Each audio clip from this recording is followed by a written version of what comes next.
أدت إلى انهيار في الاقتصاد البريطاني. إذا أخذنا كل دول الاتحاد الأوروبي كلها في أزمة.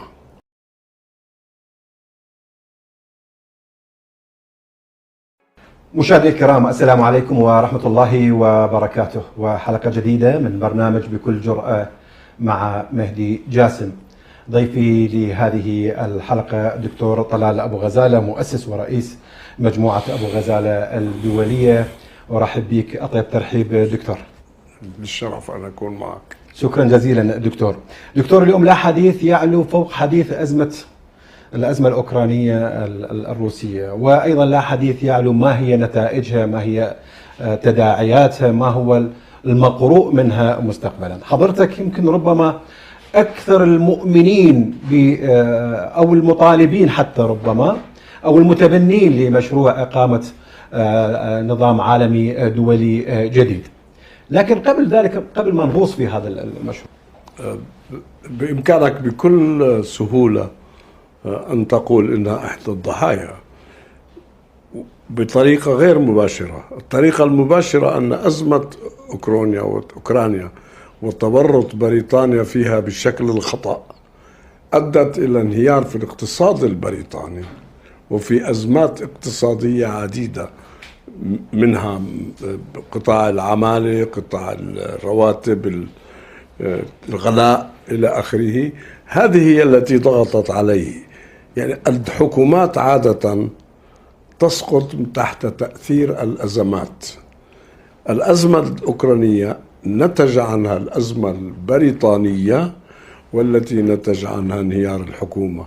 ولسه ما زال الخير أو الشر كما أسميه ما هو أسوأ قادم أكثر، لأننا نحن ما زلنا في بداية الحرب.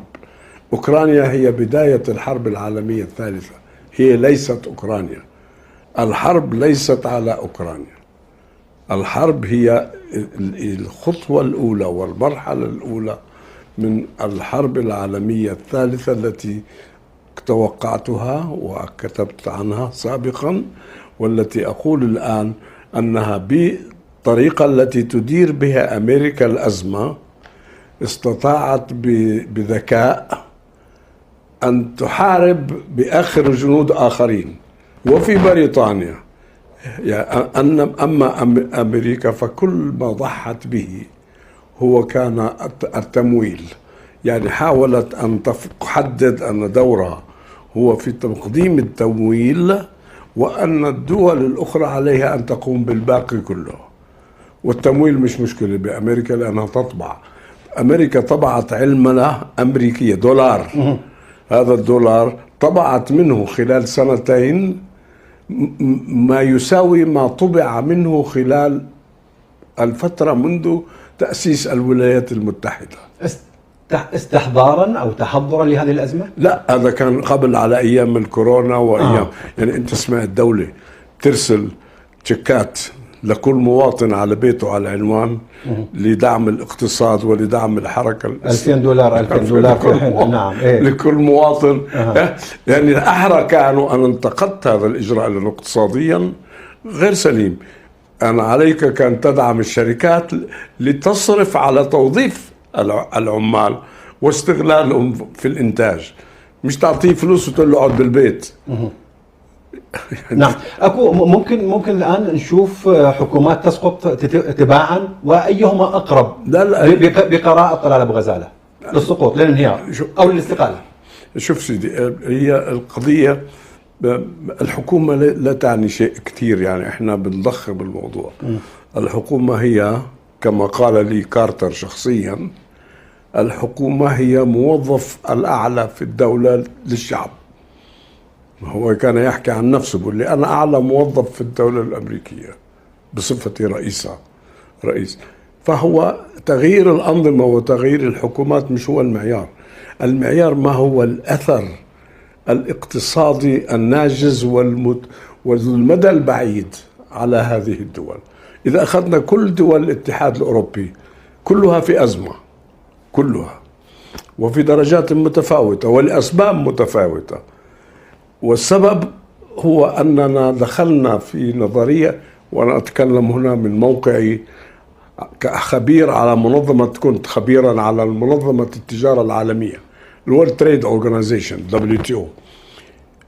صغنا عبر سنين طويلة اتفاقيات التجارة الدولية، وكان أهم ما نجحنا في صياغته، ولما أقول نجحنا مش أنا مستشار، إنما اللي أخذ القرار أمريكا هي اللي قادت صياغة المعايير للتجارة الدولية، والتي حددت كيفية العقوبات، وإنه لا تنتج من دولة، يعني لا يجوز لدولة أن تقرر عقوبات على دولة أخرى، بل يجب أن تصدر من محكمة داخل المنظمة العالمية للتجارة. أنت كدولة متضررة من أي إجراء على سبيل المثال تشتكي إلى هذا المركز، وهو كالمحكمة تماما، واسمه مركز حسم المنازعات، وفيه قضاة ومحامين ومراحل بداية واستئناف، محكمة كاملة داخل المنظمة للفصل في النزاعات التجارية. هذا اللي حضرتك قلت به أو طالبت به هذا. نعم. إيه. فهذا كان النظام الدولي. الآن أي دولة تقرر أنا قررت أن أفرض عقوبات عليك كدولة أو على أفرادك أو على رئيسك بقرار ذاتي. هذا الفوضى في العقوبات نتج عنها آثار متبادلة. يعني أمريكا ما في شك أنها تضررت كثيرا، يعني أزمة النفط البترول على السيارات تكفي، وهذا اللي بيخوف في الدول عندما المواطن العادي يشعر بالأزمة. فنحن أمام أزمة قاتلة تورطت فيها أمريكا عن قصد. أمريكا لم تخوض الحرب على أوكرانيا بدون سبب، هي خاضتها روسيا، أقصد عفوا سامحني، روسيا لم تخوض الحرب على أوكرانيا بدون سبب، هي خاضتها بسبب، وكانت تعرف تماما أن الرد بسبب وجود الناتو، كانت تعرف أن من يرد عليها سيكون أمريكا، فهي كانت مثل اللي بقول الحكي إليك واسمعي يا جارة. فالكلام كان الإجراء كان في أوكرانيا، ولكن المقصود فيه كان أمريكا. أمريكا في رد فعلها، وبما أن هذا الأسلوب كان ناجحا معها لفترة سنين، أسلوب العقوبات الفردية الأحادية الاختيارية، قررت أن تخوض الحرب بالعقوبات. أقفلوا الحنفية الفلانية، سكروا الحدود، امنعوا التصدير، امنعوا الشراء، امنعوا. فهذا القرار ليس هنالك قرار اقتصادي له أثر واحد. وهون كان ذكرني قول فرانكلين روزفلت، كان يقول دائما دوروني على رجل اقتصاد بيد واحدة، لأنه أي قرار اقتصادي تتخذه له وجهتين، وجهة إيجابية ووجهة سلبية. فالإيكونومست بيقولوا on one hand and on the other. فقال دوروا لي على اقتصادي بإيد واحدة أعرف أخذ قرارات، ما فيش.